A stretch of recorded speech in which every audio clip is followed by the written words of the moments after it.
Darya sharara, do sharare,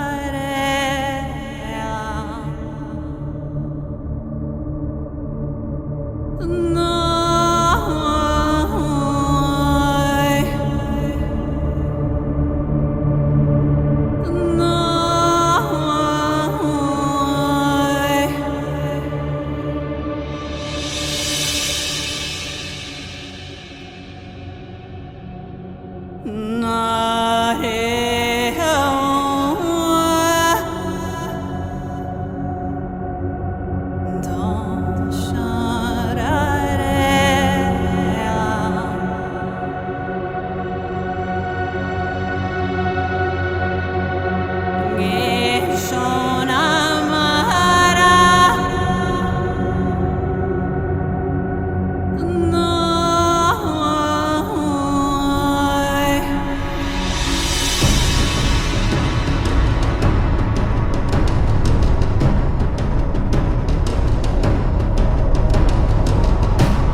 I'm going to start my story in 2016, just for a good flow of information.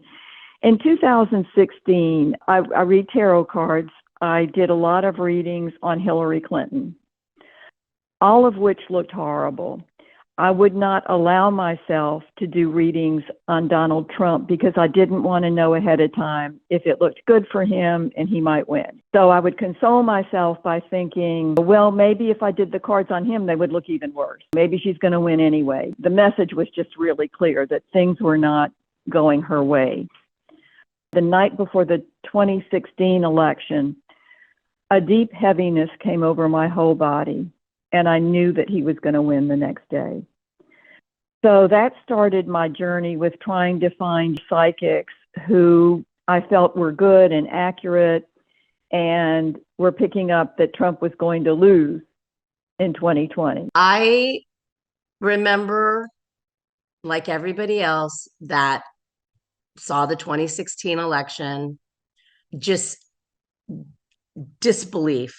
I don't think I got out of bed and I had a baby. It's like I had to get up and get out of bed. I don't know. I'm sure everybody who's an empath felt the collective energy and just the disbelief in what had just happened. Before the pandemic started, I was watching Kirsten Langston, who I love. I think she's amazing. She's cuckoo crazy like me. I love that. And then she introduced everyone to Linda Grindle, and they had their own take about what was happening in the political world, which was the man, the T-man. I can't even say his name. It just makes me crazy. You know, I had the guides come to me when I was standing in my bedroom minding my own beeswax. And they said, you're going to do a YouTube channel. And at the time, I thought they were crazy. Like, no, and I don't want to brush my hair. But they said you will help calm people down. I remember going all the way back to 2016, right before he was elected in November.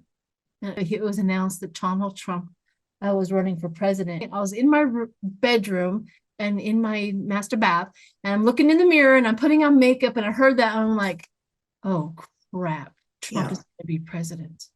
And I knew it. The moment I heard him, I'm like, he's going to be president. Had told me exactly who Trump was. And with the warning that he was one of the most dangerous men on the planet.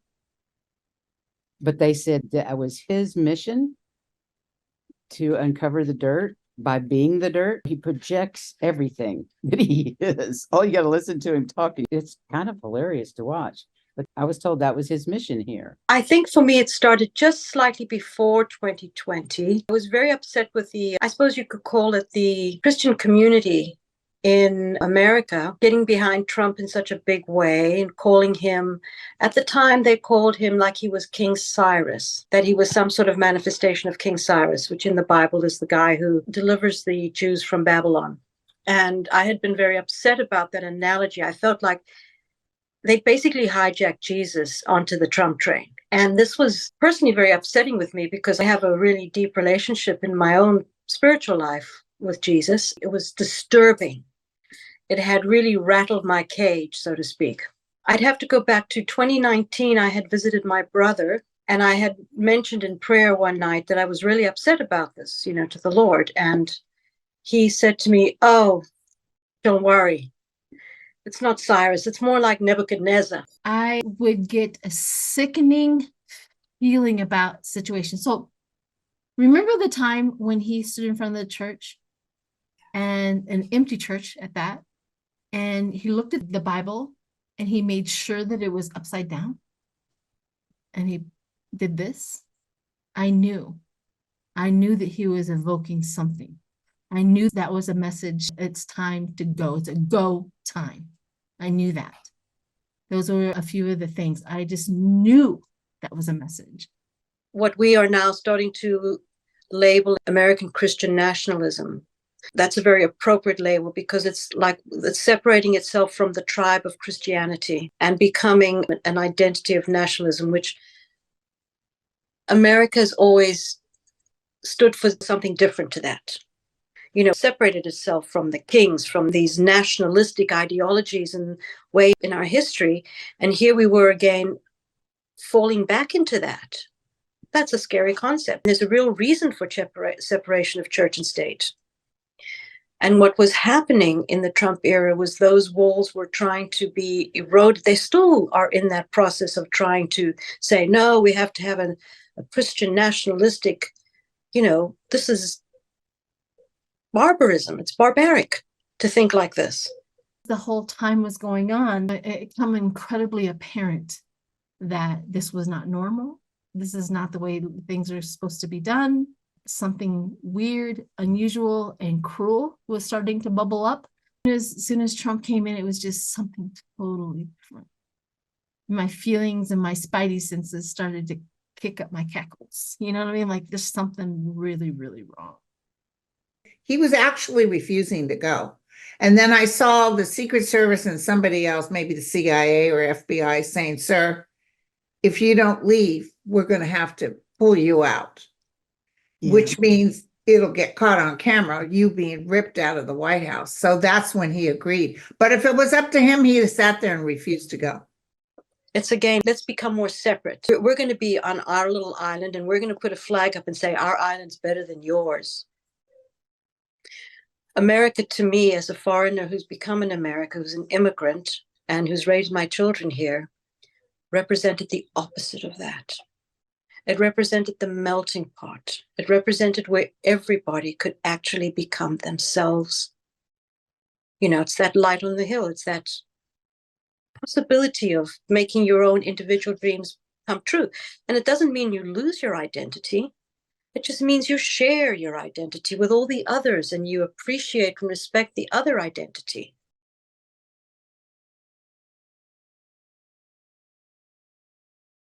As far as spirituality goes, I, from a young age, felt the need to give my heart to the Lord.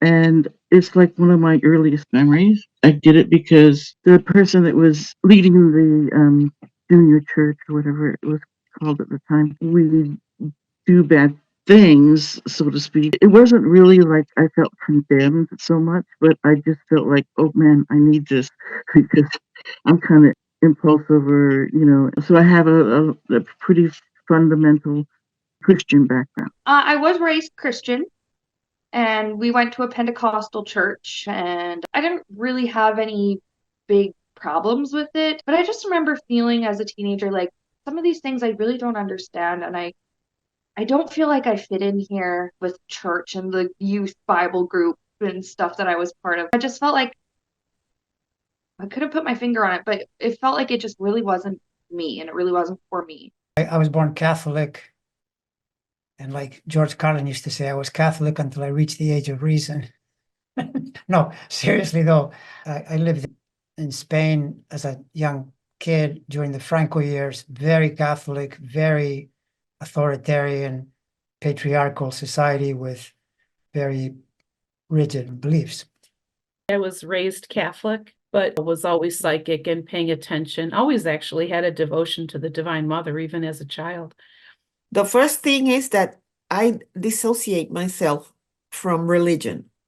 I believe in God, in the Virgin Mary, in anything that it's positive.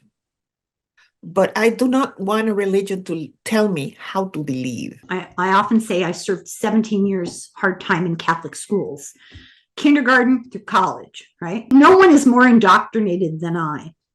Somehow I escaped with my brain intact. I don't know how that happened.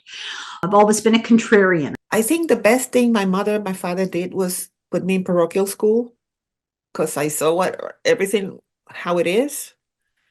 And I still have communication with my religion teacher. I don't talk to her about religion. She doesn't talk to me about it, but she knew I was not Catholic because I was raised Catholic. But there is a lot more spiritually than religions. There's no death. I don't know if there is a hell.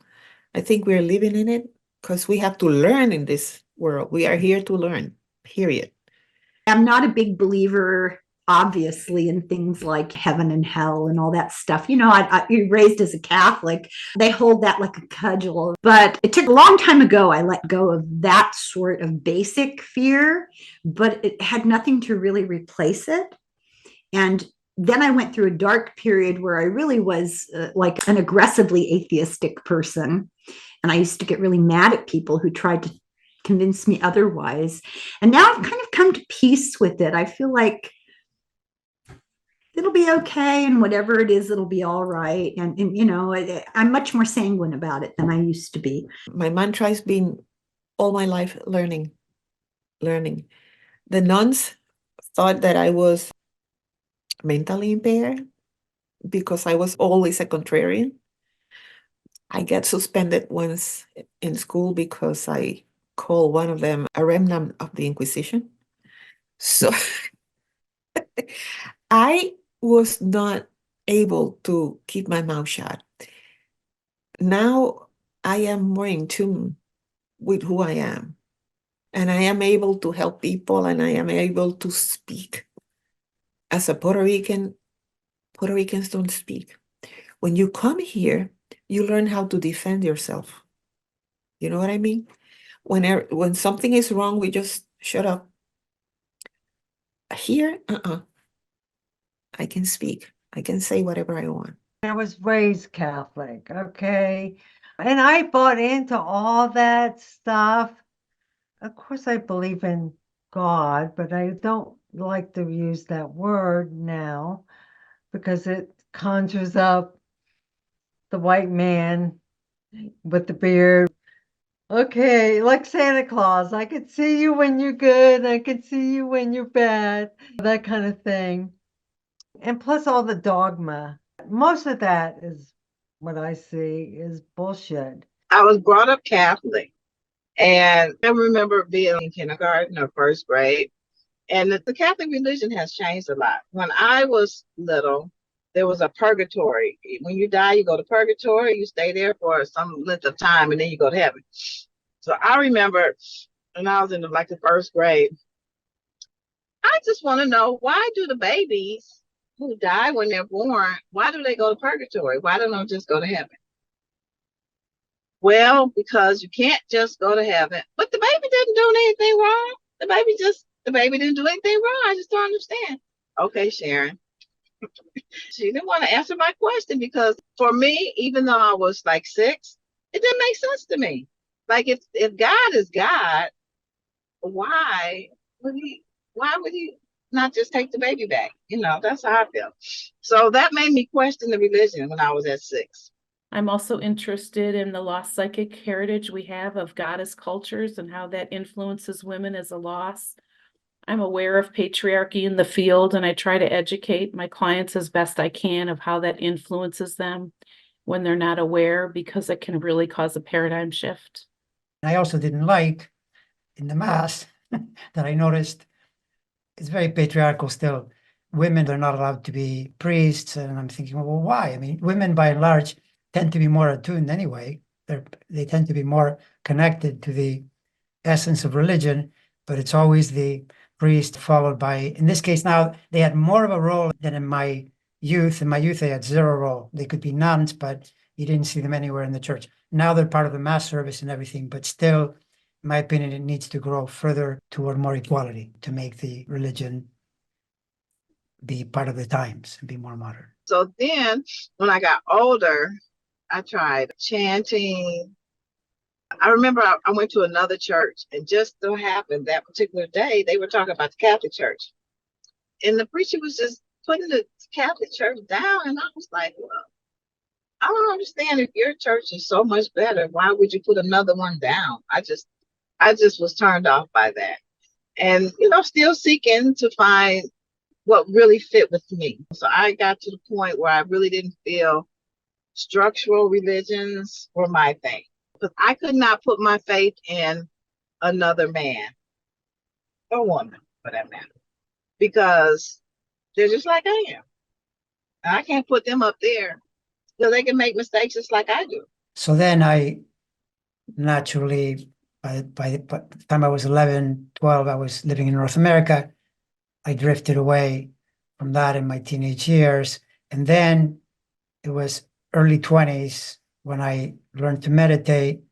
And that took me in a exploration, totally different direction, studying all the religions. I had this really strong drive, interest, simultaneous with when I connected with astrology. I always tell people the meditation led me to astrology. It also led me to study all about spirituality, meditation, religions. And so then over time, covered a lot of ground. Now I understand the essence of Catholicism and I can relate to it in the good sense. There are plenty of problems with Catholicism, but that's because anything that becomes, as I understand it, anything that becomes too organized will suffer from consequent problems, because religion, Christianity, going back to the Middle Ages, the popes had too much power and they would be influencing the government. I mean, you can imagine how crazy that would be. And then you could do things like if you contributed enough money, then your sins would be released. And I'm thinking, like, you gotta be kidding. You gotta be kidding. But they were doing this with a straight face, you know. Someone who is supposed to be the channel for God doing something like that seems more than a little questionable. But point being, though, throwing the baby out with the bathwater isn't a good idea either. There are lots and lots of teachings in the Catholic religion that are dead on the money. It's the truth. But can you incorporate that in your way of living, connecting to the world, and so forth? All of these fake preachers, and some of them really believe in God. I'm not going to say some of them don't. But it's a lot of them that uses the church as a way to get rich. And I never felt like that was the purpose of a church. Why do you guys got these big buildings with gold trims and all that, and all the parishioners as poor as dirt? I worked at a nonprofit, and in this nonprofit, we worked in a church building. Now, this pastor, he was very nice. And he would loan people money to pay their rent. And he really tried his best. And people would criticize him. So, oh, you shouldn't give them money. But if you're giving money every week to the church, and now you're in need, every time the church needs something, they pull them around the basket. But why can't a family that's in need go to that same church and say, I need a hand up? But it doesn't work that way. It's like the churches take, but when do they give? I don't see them giving, and I can't be a party to that. Like I'll donate clothes, I'll help families, I'll do my giving, but it's not. I'm a converted Catholic. My husband is a born cradle Catholic. So I converted mostly for him and just for the whole family unity thing. I tried in the Catholic Church. Every week we met, this man and I got nothing out of it. But he was so sincere and sweet that I know he meant well. It was just that his resonance and my resonance were different. He was very into the Catholic thing, and I was not. So he didn't resonate with me spiritually, even though I could tell he was a sweetheart. Then I just began diving in on my own. We went to some Catholic schools because, of course, my husband and I were both Catholic. And then I stopped going to church. I said, you know what? I feel like such a hypocrite going to church. And my husband was like, now he would have continued to go if I went. But I told him, I said, I just don't feel comfortable going to church. I don't even believe half of the stuff I just don't believe all of the stuff that's going on. I didn't come from a happy home. My father was a very autocratic, mean person with he was an atheist. And so I did not discover God until, in the trenches kind of thing, when I had my babies and I realized my marriage was terrible and I wanted a better life. So then I went and I said, well, I do believe in a higher being. I believe that. I believe in the 10 Commandments. And a lot of people say, well, why how do you know that? I don't know. But the 10 Commandments sound right to me. Don't lie, don't steal, don't covet your neighbors, this and that. And it just makes sense to me. The rest of the Bible, questionable. But the 10 Commandments, it just make a lot of sense to me. And if everybody be kind, if they don't steal from each other, if they don't tell lies, if they live a good, honest life, your life will be good. I mean, that's how I feel. I wasn't raised a Christian. I was raised Jewish. I don't follow that faith either. Grew up with absolutely atheistic. Both my parents were total atheists. I come from a very mixed background. I was actually born in South Africa. My father was born there, but his parents were very religious Jews from Lithuania. Okay, extremely religious. He gave up his religion when he was about 17 or 18 and became a communist and became politically active against the apartheid regime in South Africa. My mother was German. Her father was the Jew. He was very intuitive and they left Germany in 1933. Couldn't stay in Europe. They didn't have money and ended up, because they didn't have money, in South Africa, where she met my father, right? So my heritage is kind of Jewish, Eastern European. Neither of my parents were religious. And in fact, they were very atheistic. They weren't even spiritual in that sense. They didn't believe in anything. I always knew that I was kind of spiritual, but I didn't really understand it for a long time. I was actually fortunate. I was adopted from Seoul, Korea when I was 4 or 5 years old. Actually, I don't know my real birth date.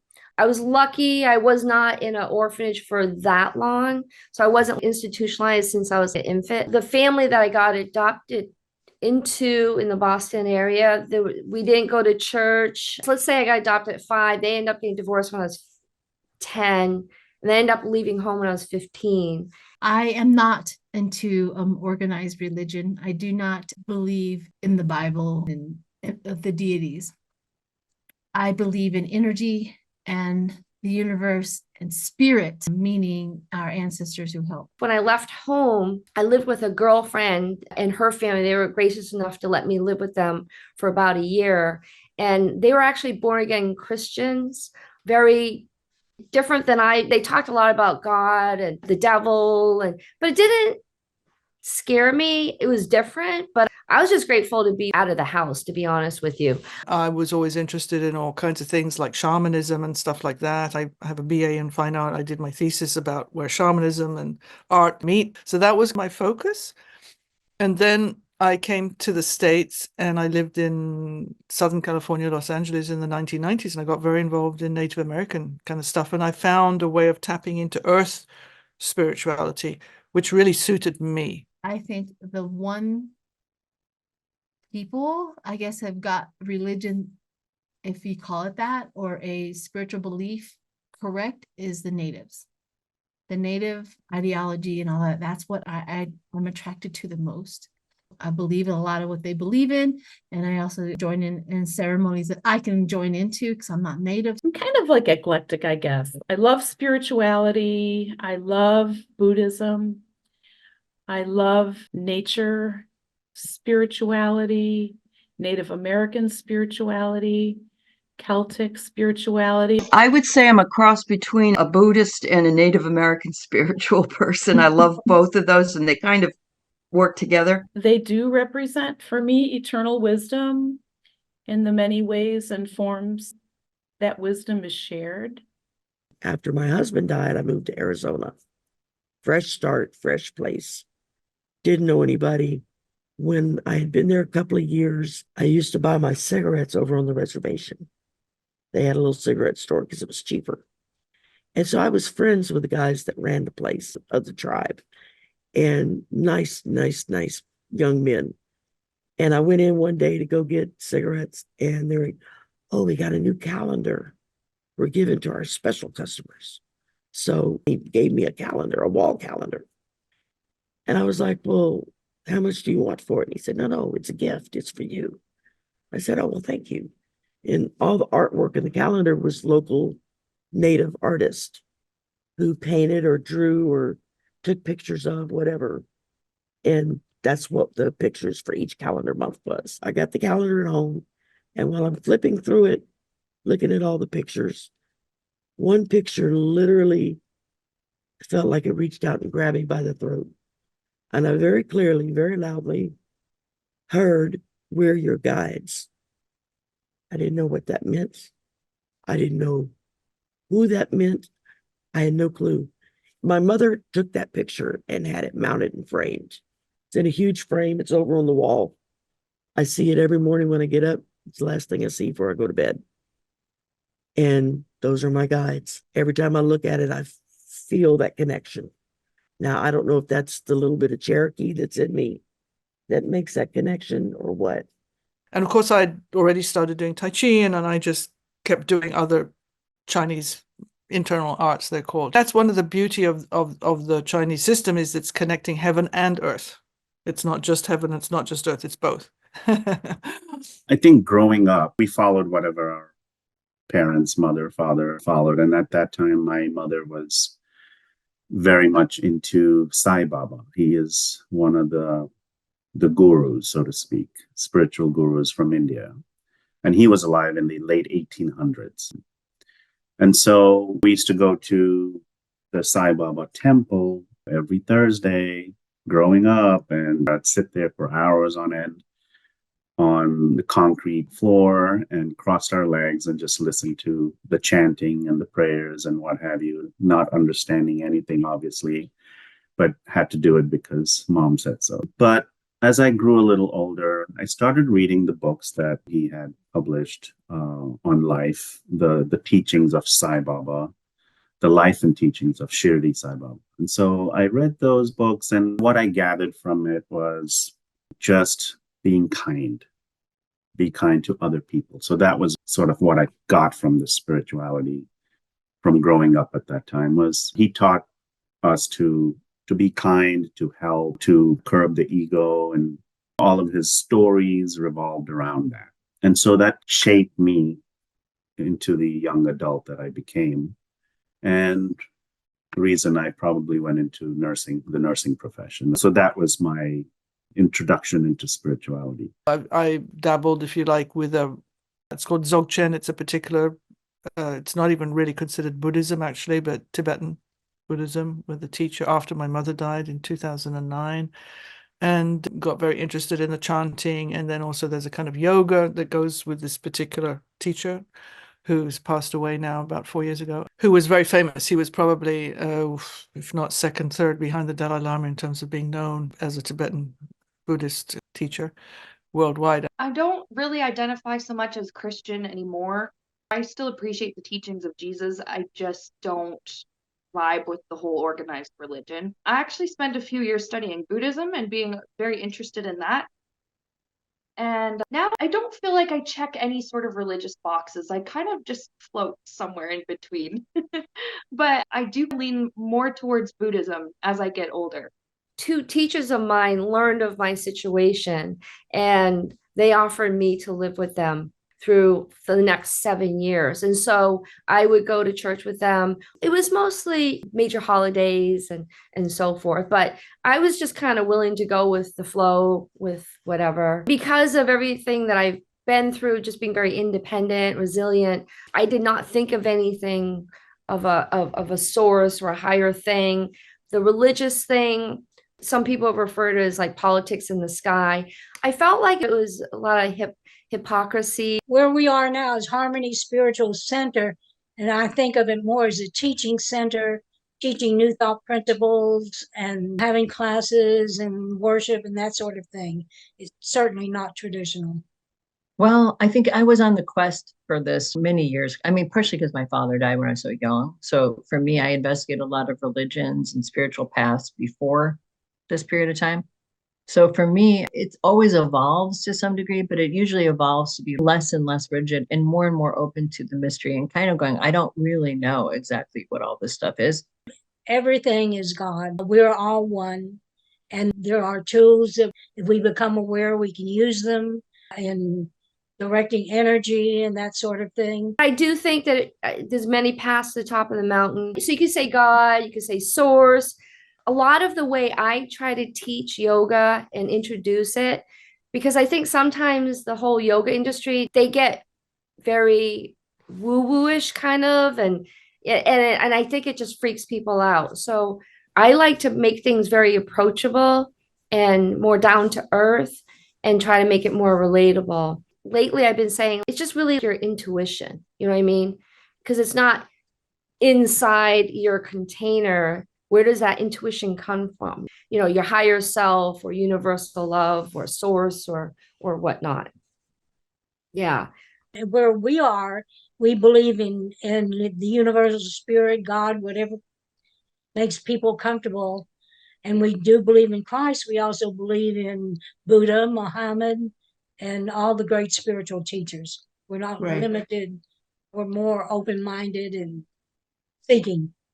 Anything where you're gonna say this is the only way and you're not accepting of really everybody and whatnot, you know, you kind of lose me there a little bit. But I also think it serves a purpose because it's about community and we're all striving to be better people, and so that's good. I do have traditional family members, but we realize that we are just using different semantics for much of the same thing. And then my friends, which I have many, and we speak all over the state of Texas at various churches. So I just travel in my own tribe. And then the other people, we just agree to disagree. We love them and avoid politics. I practice a lot of like witchcraft, like pagan, I guess you would consider it. Like I do like, I'm not an expert in these things. I don't always know how to pronounce all the holidays, but you know, like Imbolc, and we have the solstices, and we have Samhain, and we have I really like learning about that kind of stuff too. And I like doing a magic practice once in a while. Just it's fun. I really enjoy it, and it actually really does help my self-esteem a lot. So I do a bit of that too, witchcraft and Buddhism. I don't know what kind of combination that is, but it's what I do and I like it. I'm very interested in like shamanism, and I studied with this Peruvian guy who doesn't call himself a shaman, but he teaches shamanism. I followed a lot of different threads, but not stuck with any one of them actually in terms of spirituality. But I feel very connected to nature and the cosmos. I would say that's kind of my deal. As a kid, I actually wanted to be Mowgli. Mowgli was my hero when I was really young. I really wanted to be Mowgli very badly. To live in the jungle like that with the animals and be able to talk to them and run wild, you know, that was my hero. Something that I remember a recent experience from a few years back. We were in Santa Fe and there was a Catholic church in the middle of town, beautiful church. My wife said, well, why don't we go to a mass? And I said, well, yeah, sure. let's do it. I haven't been to a Catholic mass in years. There was this church, and they discouraged tourists walking around and talking, which happens in some churches. This one, they expected you to be silent. And so before we even went to the mass, we went in and we sat down on one of the benches, and I immediately felt this strong sense of peace and harmony. And when we left, I said to my wife, people are essentially praying and meditating here. They're literally creating the state, which is the spiritual state. And so it's not like Buddhists own that, or Sufis, or in Islam. It's just a state. If you pray to the Virgin Mary, to Jesus, to Buddha, pray to anything that feels good to you, you will generate the state. That's the truth. I know someone may disagree, but the point being, I can go into a Catholic church and I'm totally happy. There's no problem. If I have to do all the things they require, maybe I won't be so happy. I didn't believe anything. And I was just like, yeah, I can't be broken. I'm tough. I'm resilient. And I am a pretty tough, resilient person. But then I just went through a bunch of things all at once. And I have to say, I just had to like let it all go. And then that's when that journey really started. So yoga for me was almost like a zipper that it just opened and exposed me. And it's been a great journey. The inner work, that's what I relate to. Like, I did pray as a kid, and I still pray. And that going inward and finding the source within me. Because I know we're much more than these bodies, and we're all one, and all that stuff. I had a spiritual experience during that time. I was walking down the street one day, and this lasted for about 3 months off and on. I just felt God and I were one. I had finally realized I needed God. And then I just had this feeling that God and I were one and that everything was wonderful. It's sort of like what you hear people say when they come back from a near-death experience, how they usually say it's what they realize they have to do. And then I realized I had to be happy.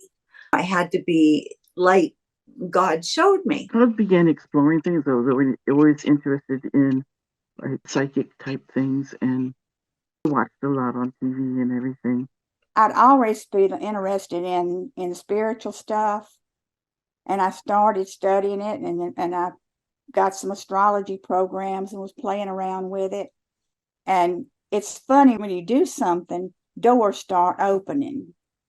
I mean, my husband kept saying, "How are you going to pay for the house?" Because I had to mortgage the house again. "How are you going to pay that extra money?" I said, "With God's help, I will." And he was not a believer that God would do it. But every month I had money. And then met somebody that worked for the Dionne Warwick psychic line. And she had me read for her, and she said, "Would you like to work for the psychic network?" I says, "I don't know. I don't think I'm that good." So about 4 or 5 people called me to read, and then they offered me a job. Well, my background, I actually had a business for 10 years. And this started back in 94. I opened up an angel shop, a coffee and tea room. It was a combination. I got complete guidance from my angels. And they said people that normally wouldn't come into a shop like this will come in for coffee and tea, specifically men, because what men are going to come in? Some do to an angel shop. And they said everybody that would leave this will leave differently because their hearts will be changed. If you're aware of it, you don't have to be aware of it. I took it as all of us in the spiritual realm here, we're doing the work. It was their place. It wasn't mine. I was just a conduit for it to happen. And I saw so many miracles happen with that. I grew from 800 square feet. I went into a 3,000 square foot building. I started a holistic healing center too. This was in the time of, let me tell you, back then, 94, there were no books on angels. There probably were about 5 books. Okay, 5, because I would sell them. And I used to look to try to find as much as I could find. So I opened up the Holistic Healing Center. I had readers. I had reflexologists. I had psychotherapists. I had all kind of walks of life that would sublet rooms from me. So we worked in community all together. It was a beautiful thing. I was kind of like the forerunner ahead of time before this is all happening now. Part of me knew all my life that I was psychic.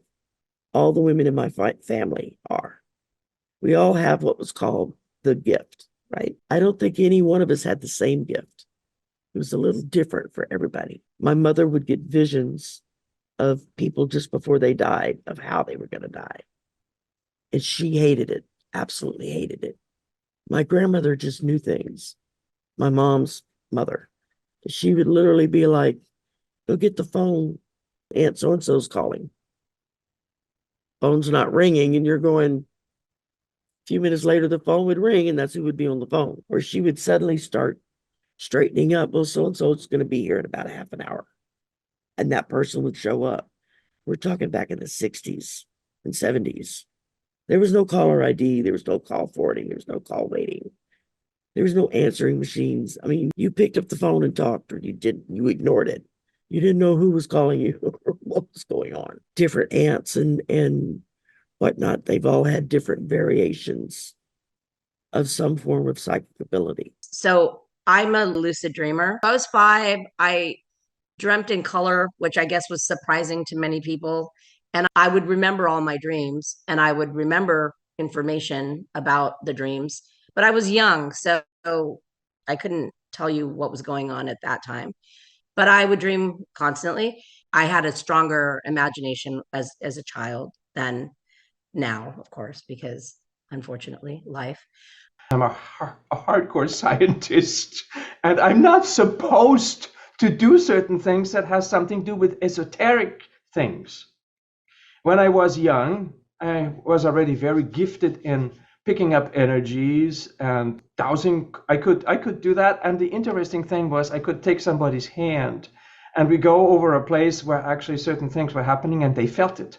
And it scared the heck out of them. And I love this, by just me touching them and making them feel what I feel. It's really interesting, And I like to do that when I was young. Here where I live, everybody's Republican and they all believe this is the work of the devil. But I was born like this. I was born like this. Whenever I was 5 years old, I saved my brother's life. I had my youngest sister in the car.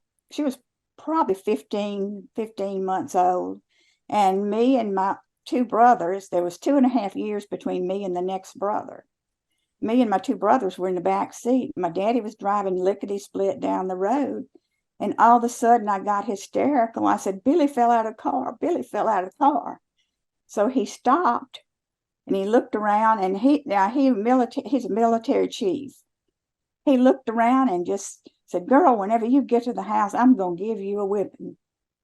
And whenever he started back up, the door flew open and Billy fell out on his head. When I was 9, we went from Texas to Florida to visit some family. We'd never been to Florida before. We arrived in the middle of the night. The first thing I said when I walked in the house was, oh, I've been here before.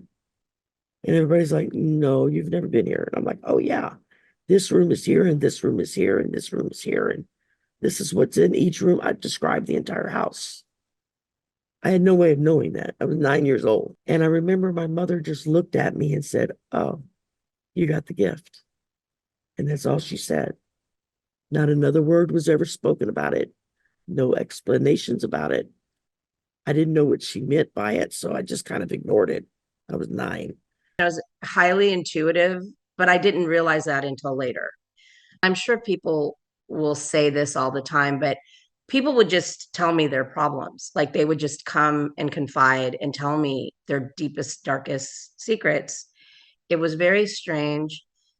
And I mean, adults would confide in me. It was weird when I was little, but people would come and they would pull me aside and they would just tell me way too much information than I probably needed to know. I was told this by teachers and other people that they felt they could tell me things and I understood them in a different way. But then later I started to really understand that I was healing people. I didn't realize that at the time, but I was like, oh, I'm healing them by listening to their story. I felt like I needed to just start learning more I have been off and on, like in some interviews with psychics, as far as like wanting to know what my personal purpose is.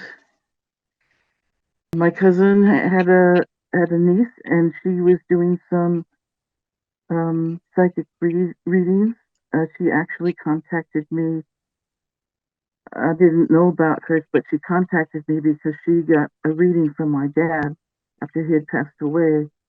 And then she talked to her cousin and then talked to me. So it was like out of the blue. But anyway, when I was talking to her about like a personal purpose, she told me, she said, you know, the one thing that I do know as far as what might be in line with your purpose is that you're always present in the moment with people. You know, it took me a while to digest that. It resonated with me. I must have gotten my first reading when I was like 15. You know, I remember meeting this woman and she was like, oh, you know, just matter of factly telling me that she went and got a reading. And I was like, oh, can I get the number for this person and I'll go check this out. And this was very early on. And I just remember being incredibly pulled and intrigued by this world. I think I've meditated since I was 16. So I've always meditated. So through these meditations, I just started to become more and more interested and gravitate towards, I don't know, the chakras. And I just knew information. I was going in all these different directions. I had always been interested in things like ghosts and spirits and mediumship and stuff, seeing that stuff on TV. Wow, it's really cool. It was rare we got to see that stuff on TV, just because in this religious household, we weren't allowed to watch or read about or learn about or be interested in any of that kind of stuff. So I guess the fact that I didn't really get into this until age 22 makes a lot of sense. I thought I was like late in life getting into that. It really wasn't, but at the time I thought it was. I had befriended a number of people who also were very interested in tarot readings. And so they would go down to Chinatown in New York and they would go meet with these people and they would get these herbs. So different types of people came that were attracted to me, that I was attracted to them. They would introduce me to all these different modalities. I would say that, yeah, sure, I talk to dead people. I don't really consider myself to be a medium, not because I'm not talking to dead people, but because I don't really try to talk to dead people. It's not that I'm opposed to dead people talking to me, but I don't want people just coming to me to talk to a dead person. I am not one to sit there, okay, I'll give you a reading of mediumship. So I'm doing a reading and somebody shows up. I'm like, I'm available to whoever wants to speak, like especially when I'm doing a reading, whoever wants to speak, I'm available. Family came through first, which is really funny because I'm not a medium at all. I'm just not really interested in it. For one thing, I'm interested in the bigger picture. I'm not really interested in somebody's dead relatives coming through. I think that's because David was a psychic medium and we would walk in a grocery store, anywhere we went, he would get messages for whoever walked by or touched him or whatever. And I saw how miserable it made him. It would speak to him. He was just that kind of guy anyway, but he would stop him to give the messages. And then he'd be like, what did that have to do with anything? I think because my dad died when I was younger, I know the experience of grief too well. So I prefer not to focus on that. I don't want to, I guess, be the one who has to translate for, you know what I'm saying? Unless it's the person really needs that and the spirit comes through to talk to that person. I don't know why, but that's just a feeling. I guess it's just a period I grew up in where mediumship was sort of kind of had a bad reputation as well. Remote viewing is something that I've finally become more confident in. And so I do that. I've been doing remote viewing pretty much all of my life. I was just getting hijacked and I didn't know what it was. And I didn't know why this information was coming from. So I was a little confused until I got a little bit more clarification. So that's been happening, but I got more confident in it and out there. Sometimes I smell things. Like when I first met my husband in England, he smelled like my dad, cigarettes and coffee. Mm-hmm. And that was a comfort smell to me. That was my dad. I adored my father. And so that was a comfort smell. And it was really funny because it wasn't long after David and I connected that the smell disappeared. but it was there in the very beginning.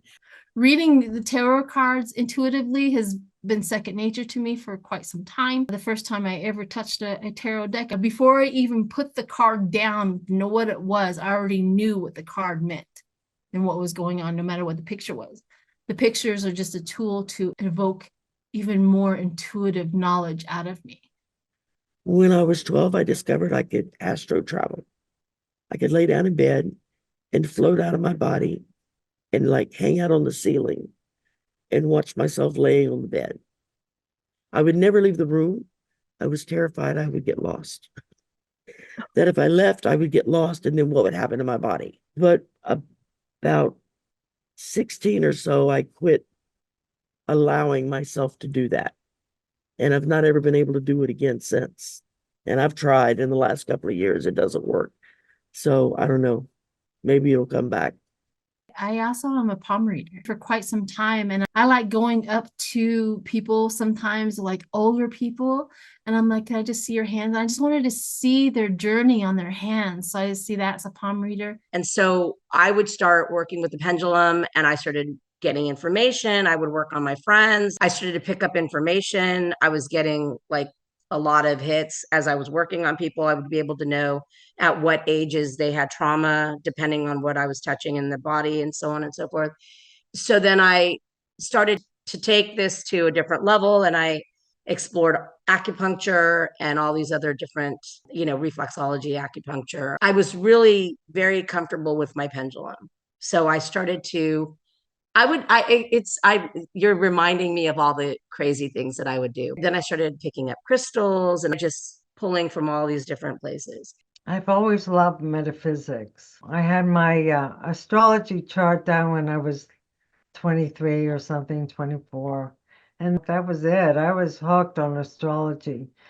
So I've been a studier of astrology, and I know a fair amount. Spiritually, I've taken all kind of classes, psychic classes, development. In my late teens and early 20s, I was actually quite gifted as a remote viewer. I can see through other people's eyes. I was able to actually, with some friends, point out certain things that they were doing at a certain time, and that also scared the heck out of them. Because now it proved to them that somebody else can actually really see what they were doing, and they were not absolutely isolated in this world. And what that confirmed to me was,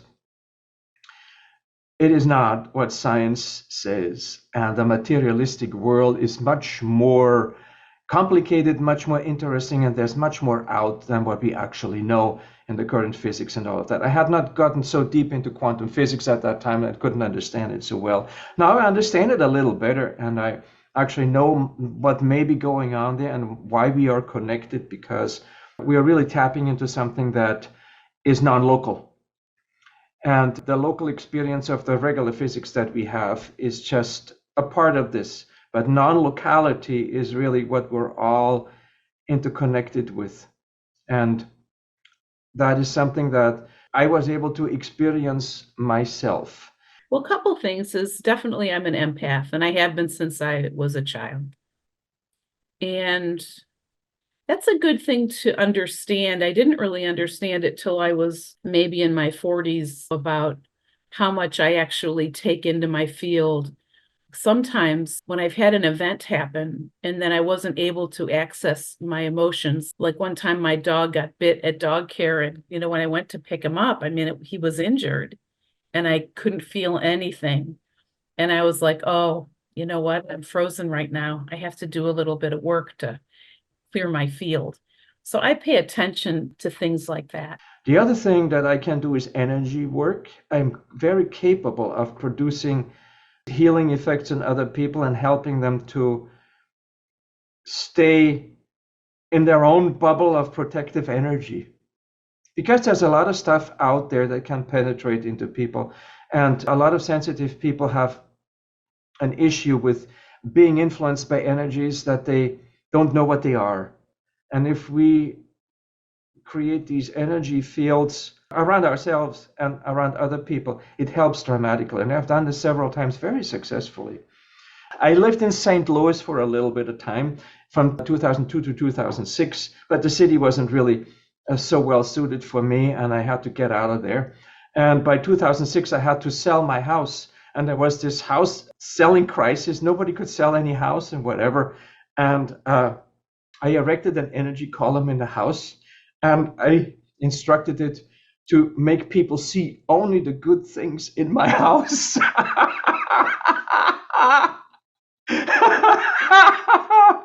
And I really did this, you know. And guess what? Somebody came in there and they bought my house because they only saw the good things about my house. But nobody else could sell a house. I was the only one on the block who sold the house. It was a wonderful experience. And it's something positive anyway, because they liked the house afterwards and they did their own renovations, and I got out of there. I went to grad school in New York and I started doing yoga. And there were people that were there that also taught at the Barbara Brennan School of Healing. So I went to the school for one term, and it was I think it was in New Jersey at first, and then they moved to Florida. But she did this hands of light energy work. So I went to the school and I was working on people. We were learning these techniques and such. And then the teachers were like, you could teach here. And I was like, what? What are you talking about? And they were like, no, you have this, we can see this gift. But whenever I would work on somebody, they would be like, oh, you know, I can feel the energy, you know, whatever. They were teaching you techniques and things like that. Whether they were working on me or I was working on them, I was either getting energy, but the intensity of the experience was pretty incredible. And there was just something there. We worked together because we did different things. She would heal spots, areas, whereas I did the fine work and she did, you know, it's in this area. And I would go in and find exactly what it was. And I did psychic surgeries even, but it was remote. And it was always surprising to me that somebody said, well, they don't know where they are, but they're in the hospital. And I could find them right away, which was really weird because think about how big this world is and even just the United States. And I could just, boom, that's it. And I could tell them what had happened. Later on, they would come back and yeah, that's exactly what had happened. I became really close to a woman. So what had happened was I had a friend who was in the same graduate program that I was in, and he had moved to Hawaii. And he sent me a ticket and he asked me to come visit. And I went there for my birthday. He had to go to work or something. And I was walking towards the coffee shop and I came across this place that was a mystic shop. And I went in and I saw trinkets and things like that I was just intrigued by. And there was a woman in the back who was doing readings. So he met me there and we both got a reading. She said a few things and then she's like, you guys are great friends. You're both have this beautiful spirit. And then she just said, as I was leaving, she said, by the way, you're going to get into a little fender bender when you leave the island. And I'm like, oh, okay, whatever. And sure enough, we got into a fender bender before I got on my flight back, right? So flash forward, she had told me, she said, you know, you're going to meet this woman. And she described her. And she said, she's going to be really important in your life. And it's so crazy, but not crazy. It's, you know, Richard, or it's meant to be. It was all, you know, there are no accidents kind of moment. So I happened to have a friend that had another friend who told me to go see the same person she was talking about. So I go to meet her, and she's a former ballerina from Eastern Europe. And I think she must have been in her 60s at that time. But we became very, very close. And she was just like a second mother to me. She was so kind. She read the tarot. She would read the teacup. And it was remarkable. You know, I was just like, I go, oh my gosh, you got to teach me how to do this. This is amazing. And she's like, you just start to look at the cup and you'll be able to see symbols.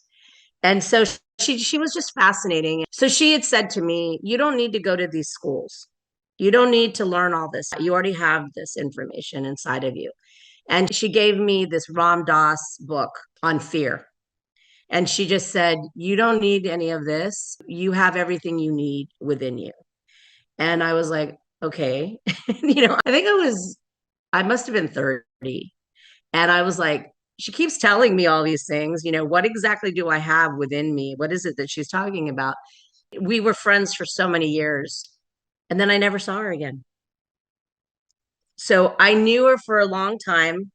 I got pregnant with my daughter, and I wanted to bring my daughter to meet her, and she disappeared. I'm like, I don't understand where she went. And then she emailed me and she said, I know I never said I would get married again, but I'm getting, like, out of nowhere, I'm getting married and I'm moving to Colorado. And then I never, ever saw her again. And that's happened to me maybe 3 times, where someone has popped into my world and then they've told me something important and then they've disappeared.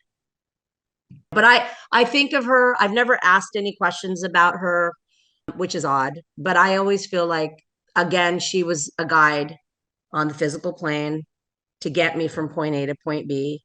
And then when her job was done, she left. I think for me, I'm more of a knower, like something will just kind of hit me right. And when I sit with clients, we can imagine after 2 decades of doing this, oftentimes, because I'm very grateful and it's a privilege to do this work. But when the words come to me, they're not my words, they kind of come from a higher place. I get validated by that because the client will often say, well, I can't believe you just said that.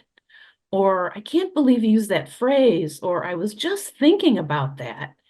So often I see my work as it's such a privilege to work with spirit, doing healing work. Because what's the difference if I'm running energy work for them, or if I'm giving them the right words, or they find a comfort in my presence, or maybe they don't find a comfort in my presence, and that's an awareness too. So it's kind of living from the inside out. Most of it was intuitive. There was a teacher that did general stuff, and I would watch how he was doing things, and I might change it a little just to get an idea of what they were doing. But no, I came in doing it, and I didn't even know it was a gift. I thought everybody could do it. I know I'm a healer. I started getting into my Akashic records, and then I started to find out real information. And then it was very clear why I was here. I'm here for a different time period that has not happened yet. So all these astrological events will hopefully make things a little bit clearer for me, but we shall see. A group of tarot readers here locally that I belong to, and we gather every Sunday and we socialize. We encourage new people to come in and share knowledge and so on. But wherever we happen to be located, and it's generally, it could be a sports bar, pub, whatnot, we will open ourselves up to people who happen to be there that day. If they want free readings, we can give them free readings. And I had a lady, I would say probably September, October of 2021, that I gave a reading to.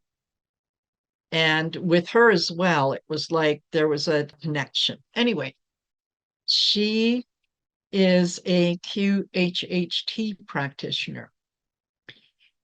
And that is quantum hypnosis theory. Anyway, but everybody knows it at QHHT. And it's the thing that Dolores Cannon was teaching. So I thought this would be something really, really interesting. And so I had booked a session with her to do the QHHT. And she asked me beforehand if I had any questions for my higher self that she could ask during the session. And I said, yes, absolutely, I do. And there's one that I don't even have to think about. And that is, I will sleep for 8-10 hours and I wake up exhausted. I know that I've slept, but why am I so exhausted? And it came up during the session that, yes, I was a light worker and I belonged to the Council of 13, and that that's what I was, why I was so tired. I was working at night. So yeah, I had to put in a little bit of boundaries in place and say, okay, don't forget, this is a human body that I'm inhabiting right now. So it has certain needs and whatnot. And yeah, the sleep absolutely resolved itself immediately. And so just having confirmation again that I'm a light worker. Okay. I always felt a little different, but I just thought that that was me trying to be egotistical. Like I'm just a little special, but not that special. I've always been very spiritual. Religion, maybe a backseat, but spiritual, yes. Every day I went to work, I would always pull into the parking lot, the nurse's parking lot, and please let me be a blessing to someone today, just someone, to do some good for somebody. And I'll continue that every day. I feel that as long as we can be a blessing to someone out there, that our time on this earth is not wasted. So now I'm at the point where my religious belief is I believe in the human race. I believe that there is a being, a higher being somewhere out there. I believe in spirit guides. I believe in ancestral. I believe they come around and watch us. I believe all that. I could not have predicted or imagined that I would be doing what I'm doing when I'm doing it and with the people that I'm doing it with. However, looking at it from this side, it feels like, well, of course. Was there ever any doubt? It just feels so, so right. And the people who have come along the way that have validated everything through, even through other experiences, that of course of course that's what's happening. I'm more interested in galactic and I guess the universe, the multiverse. I haven't done remote viewing so much lately because I have an issue with negativity and I cannot deal with negativity so well because it takes over. I can't have this. Okay, I have to protect myself, push it away, and particularly the political situation. I can't even watch the news. Cannot. And what is going on is just absolutely horrific for me currently, and it does not fit into my worldview. But on the other hand, I don't want to give them more energy to perpetrate what they're doing. So I stay away. I don't believe in the devil. And what made me stop believing in the devil is I heard this from who knows who, somebody. But they were talking about Hitler and they said God loves Hitler. I was like, wow, Hitler? He killed all the people. But the person explained that Hitler could never have been who he was if it wasn't the people around him allowed him to be that person. And even though all those people killed, he told all those people to do all those things, all of those people around him had free will and they could have said no. But they didn't. They gave him that power, sort of like Trump. They're giving him that power that he doesn't deserve. And we have to never have somebody like him again. But I thought to myself, God can forgive Hitler. I have to really think about that because how's that even possible? But if God made you and he gave you free will, he's not going to punish you for using it. That's on you. And that's how I feel. You know, that's whatever I do, that's on me. And in my next life or when I have to go before whoever and sit down and we go view my life, those are the choices I made. And he gave me the opportunity to make those choices. I could have made different ones, but these are the ones I made. And same with Trump. He's going to go to God, and God's going to say, well, why did you do that, Trump? And maybe he's going to have to come back again, God forbid. Maybe he'll come back and be a priest. Maybe he'll come back and be different. I hope so. I hope his kids don't grow up and be like him. Honestly, or grandkids or great grandkids. But he got an opportunity to make changes just like everybody else. And God loves everyone.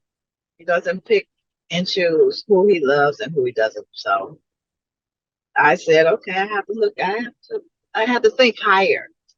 I just can't keep it at this level. Now I have to think higher. And that includes everyone. God loves everyone. And that's just the way it is.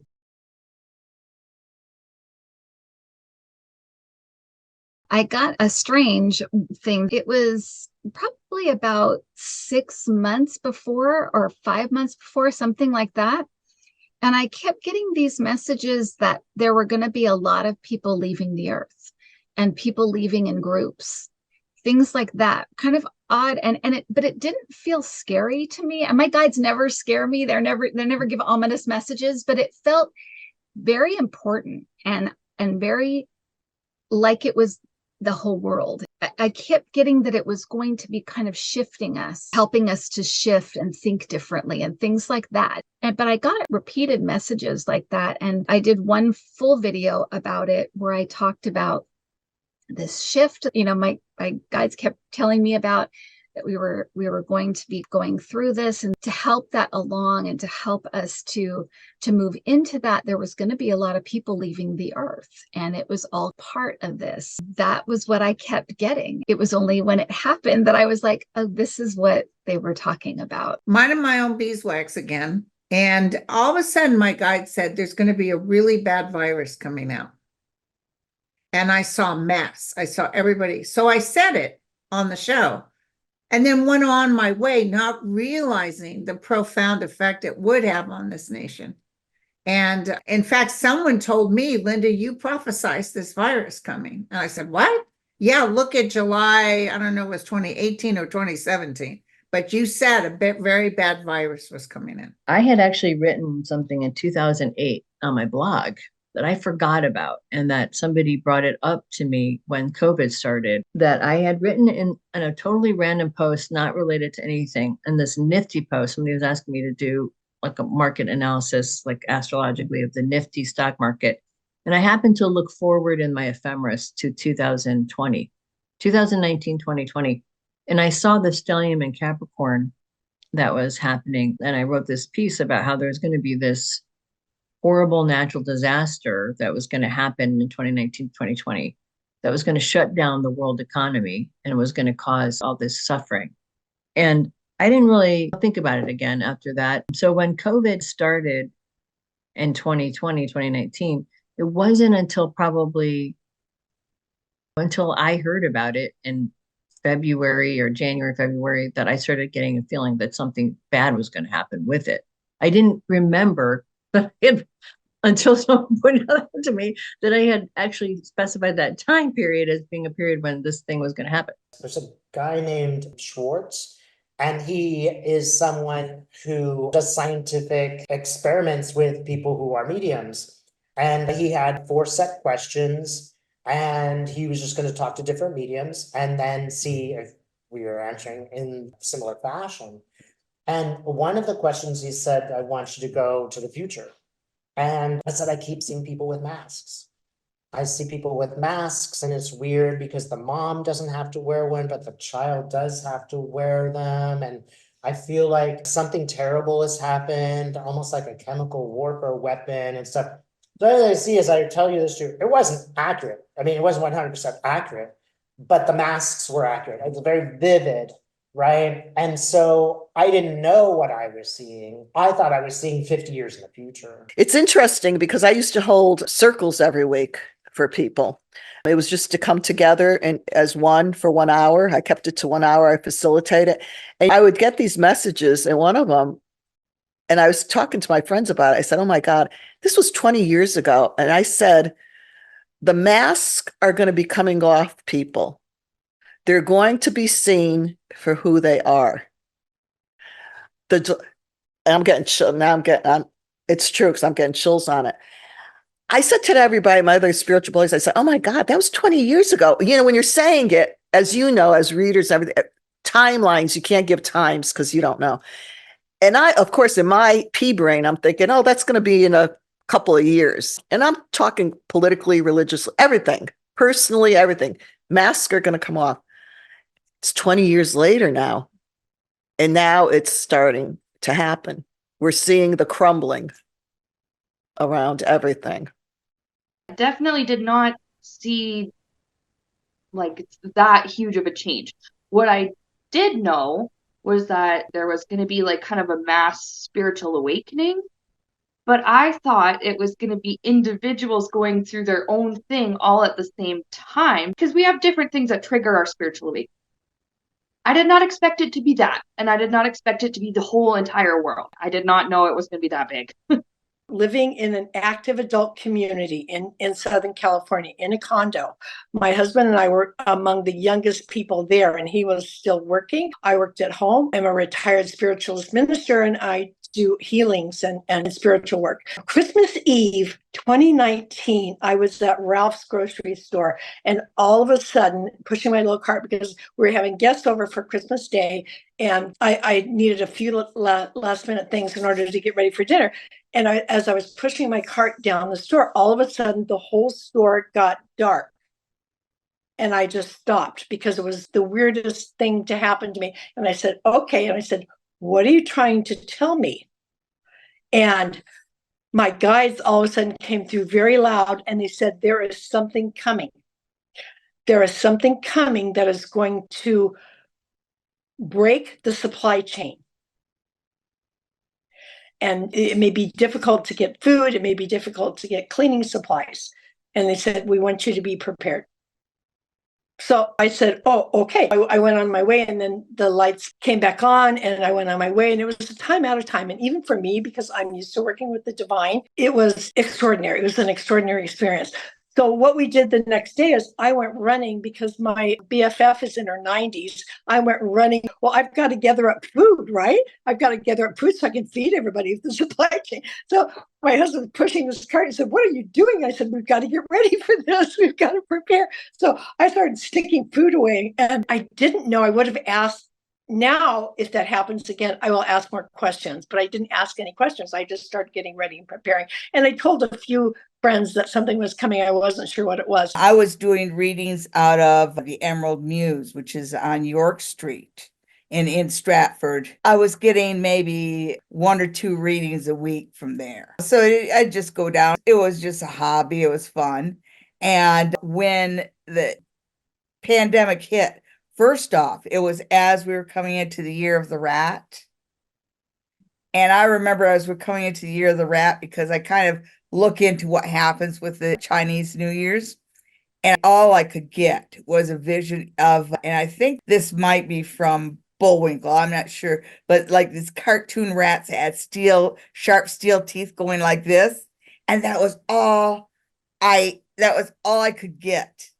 And I told one of my clients, I just looked at him and said, 2020 is gonna suck. And I had no idea it was gonna suck that hard. I think I started having more visitations right before and after 2020 with things on a regular basis, like coming to me and communicating with me. I don't know what they are. Like I saw very strange, different beings kind of giving me information.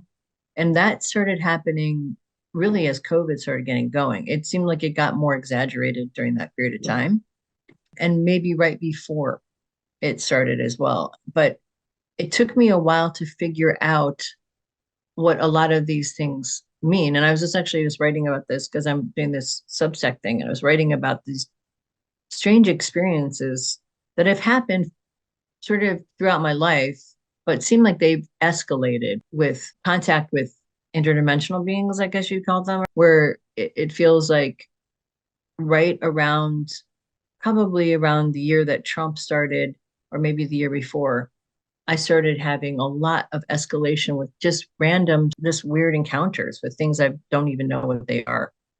So that definitely has gotten escalated, it seems like. This virus going around, I knew that it was a big deal.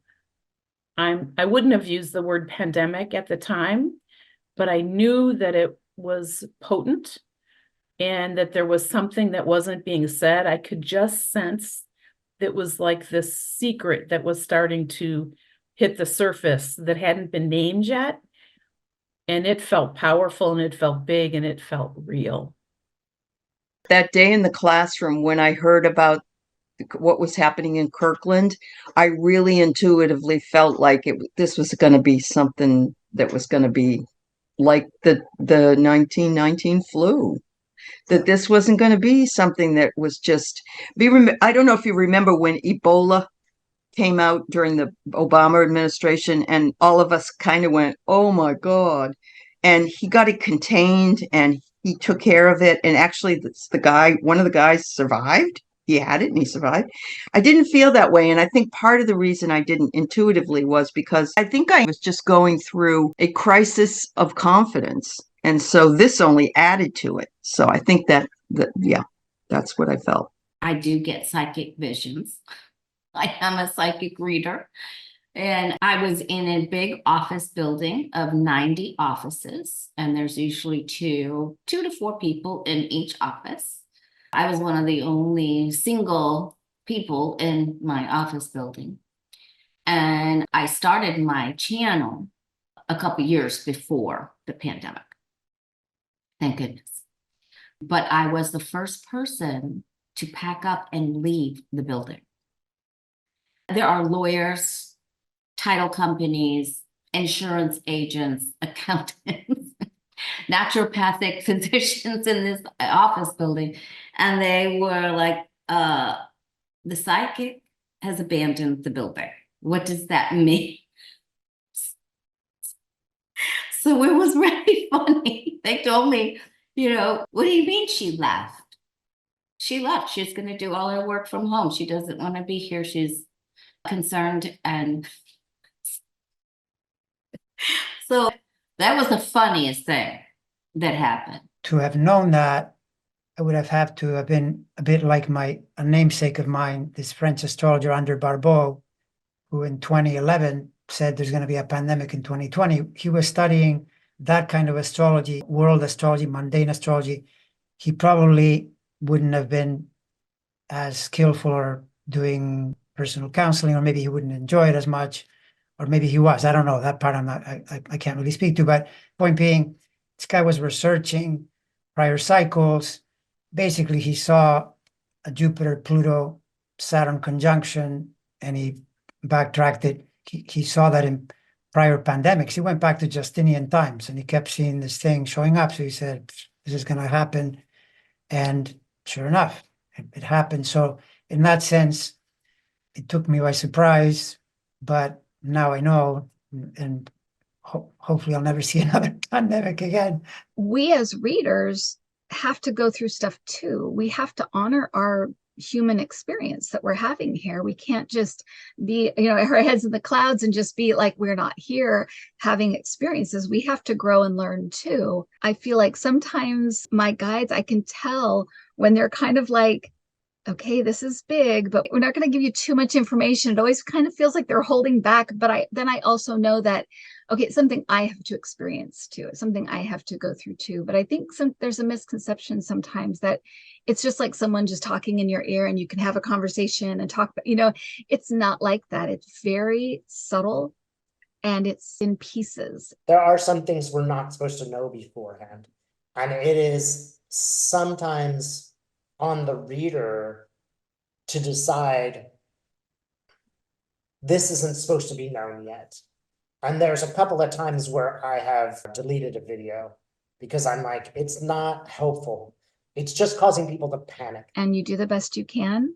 And a lot of times you're not spared in what happens on the earth plane because you're a human being having a human life. And so I felt like I got a lot of information and answers week to week, day to day that I would share with people on my channel. I'd share with my family, but there were some things I couldn't see or I didn't see because I didn't pick it up or I wasn't meant to know. And you kind of have to just trust that if I was supposed to know, I'd know. And if not, I had something to learn. And I think we all had something to learn. I mean, obviously the pandemic was a giant classroom for a lot of people,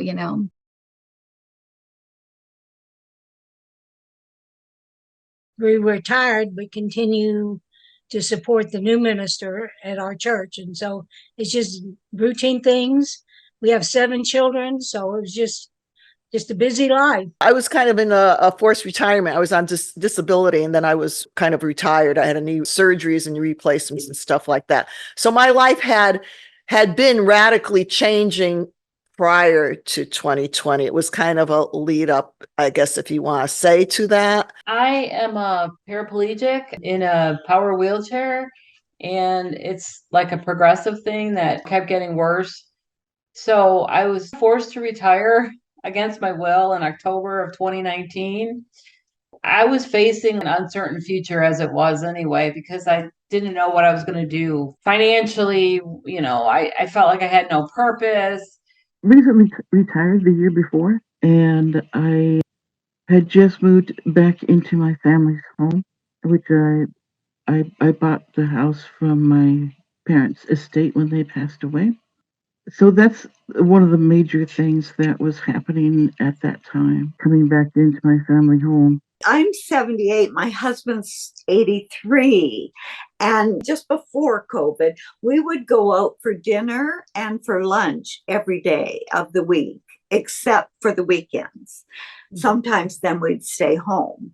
So we spent a lot of our time in restaurants. Our life before that was just the usual family chaos, running 2 kids around, up at 7, home at 7, dance and tennis and 3 different locations to go every single day. And it was so crazy that I think we didn't really even have time to think about anything in hindsight now. It was just go, go, go, go, go. I had put together this workshop called a chakra tune-up workshop that I actually started to do in 2020. So that came into focus for me as well in the kind of research I was doing and the kind of things I'm interested in. I've owned a men's hair salon for a little over 23 years. At this stage, I am a solo owner stylist and really grateful. I've just built these friendships. I have the best loyal clientele. My main job as a professor of hematology oncology at a major university here in California, and also the director of a large laboratory that needs to manufacture life-saving cell and gene therapy products. It was winter quarter at the colleges that I teach. It's always less crazy than in the fall. I had several classes and I was going from campus to campus, plus doing work online with other colleges.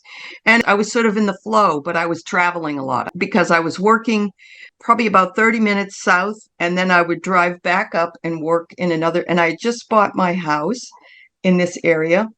So I was just getting used to all of that and traveling everywhere, travel back and forth, travel back and forth. So that was my day to day. I moved to Australia and it was completely unpredicted. I found a partner who I'm totally in love with. And within a year, he's kind of tentatively says, "You wouldn't move to Australia, would you?" And I'm like, "Yep, I'll do it." Without even thinking about it. We had never lived here. We had only been together for a year. We didn't even live together. So all of that just happened. And of course, once I got to Australia, I'm like, I'm not supposed to be an English teacher anymore. Something else I'm supposed to do. My husband and I had been in a hotel on the East Coast for almost 2 years, close to 2.5 years, while he was being vetted for a position with the government here in Arizona. So then we moved and we still had not found a place to live here. So we went from one hotel to another hotel. My daughter, my husband, and our 2 cats. My husband and I found ourselves in the eye of the hurricane. We were uprooted from a job that we'd had for 20 years that involved housing. It was property management.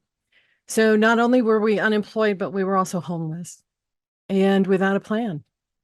And so a lot of the beginning of 2020 was, where do we go?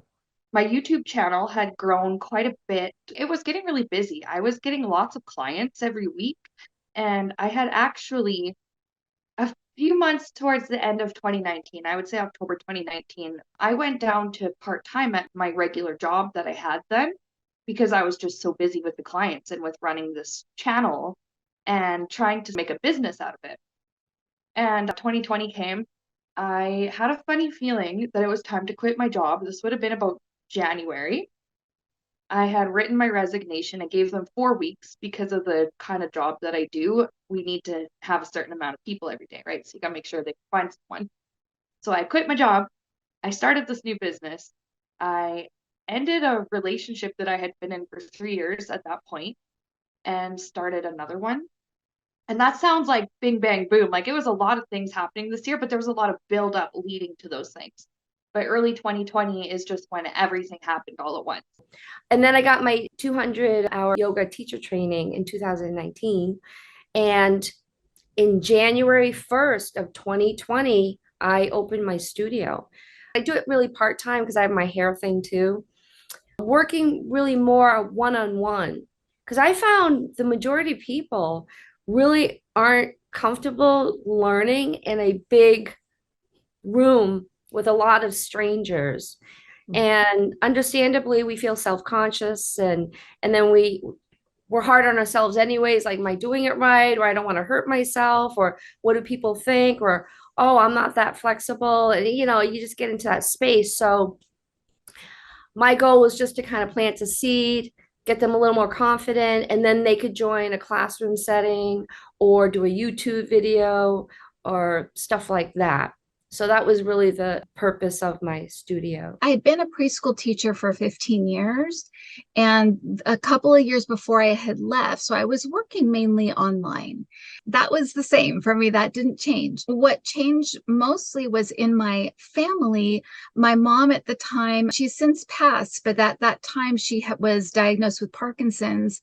And so my sisters and I were all taking shifts in different days and weekends with her. So we'd all kind of take days, and that was part of my routine. And then flying back and forth to England was also getting to be more routine because my daughter had been out there for a year. And we'd done a lot of traveling actually that year. My husband and I are moving towards retirement ages. So we were letting go of some things work-wise, and we're just more deciding to travel and get around more. And since Cassie was in the UK, it was like, okay, well, we can go there. And so we did a lot of traveling. So that was starting to be a new normal too. As we rolled into 2020, I was not in a good place. My mother had just died, so I was going through massive grieving from that. My brother, his son, me and my son, we had all moved in together to take care of her. She had cerebral dementia, and it was tough. It was really tough. December of 2019, we took a big family 3-4 day trip together, the entire extended family, boyfriends, grandchildren, the whole, went as a huge group, a mob, to Canada, and had a wonderful time for my husband's birthday in late December. Thank God we did. That's the last time we've all been together. I realized that something significant was happening. Is my daughter's birthday. It was her birthday, and I had planned a birthday party the week before we ended up shutting down. And I thought, I better plan it for this week and not the following week. And we had her birthday. She went to the movies with her friends and she did pizza. And then a few days later, everything shut down. And I thought, it's a good thing I didn't do it the following week. January 1st, 2020. So I started, and then everything was shut down. My hair shop and my yoga studio was completely shut down. We came home, and in January early, I caught the flu. And I'm assuming it was the regular flu. I'm predisposed to catch everything. I get the flu 2, 3, 4 times a year. I get a cold every other month. I'm either catching it, having it, or recuperating from it. I have weak Irish lungs, And my husband has had a heart attack, so he's got a stent in his heart. So he's working at the hospital, and he came home one day and said, they're not giving us masks in the lab anymore. Now, this is early January. I said, I had a story for you. Let's put 2 and 2 together. I'd gone to get my hair cut. At the time, I had long hair. This is my COVID haircut. So I went to get my hair done, and I was friends with my, small town friends with my hairdresser. And she had been having a horrible time. She's in the big city in ICU. Her husband almost died. He had to be life flighted out of here and flown to the city. And he was in ICU, and she was at his bedside for 2 weeks without a break. She said, Helen, it was surreal. It was like a science fiction movie. There were beds and cots and gurneys all along the hallways. Every single bed in ICU was full. The hospital personnel were frantic. She said you could see the fear in their eyes. They were making homemade oxygen tents out of Visqueen plastic and duct tape because they ran out. They didn't have equipment. Yeah. And there were rumors that there was this virus, but there was all the political debate about where was it from? How did it get there? Is it here? She was in the medical center in Seattle, which was where the first case was. Allegedly, I think they actually knew more about it than what they were really saying, because the local hospital was limiting personal protection way before anything public was ever said. She came back with these reports early January of panic in the hospital where it really broke out. So my daughters and I got together and we said, okay, my husband can't, he's got to quit. He's got to take a break. They're unionized. He's got to take a leave of absence. He can't be exposed. He has a bad heart. He's the perfect demographic, an early 70s male with pre-existing condition. So we did a 6-person campaign. We wouldn't talk to him unless he told us that he'd applied for a leave of absence. He'd say, "What's for dinner?" And I'd say, "Did you apply for your leave of absence?" And he'd call my daughter and he'd say, "What are you doing?" And she'd say, "Have you applied for?" And we refused to engage in anything other than that. And he finally gave up and he went into the hospital and he said, "I want to apply for a 3-month leave of absence till we see what's going on with this supposed virus." And they said to him, "Don't overreact." And he lost his mind. He was a very quiet, very easygoing person, never gets upset. He quit. He came home and he said, "Well, guess what? I'm retired." So I am one of these people that makes these cells in my laboratory at the university. And what happened was we saw these reports in 2020 from Italy, but Italy was locked down. And I remember one of my lab members said, "Well, it's Italy, and it's never going to come to us." Guess what? 2 weeks later, it was here. And of course, all the news from abroad and everything was so minusculed here by the political establishment at that time. And I thought, this is going to fire backwards. Yeah. Oh, yeah. And yes, everything was shut down 2 weeks later.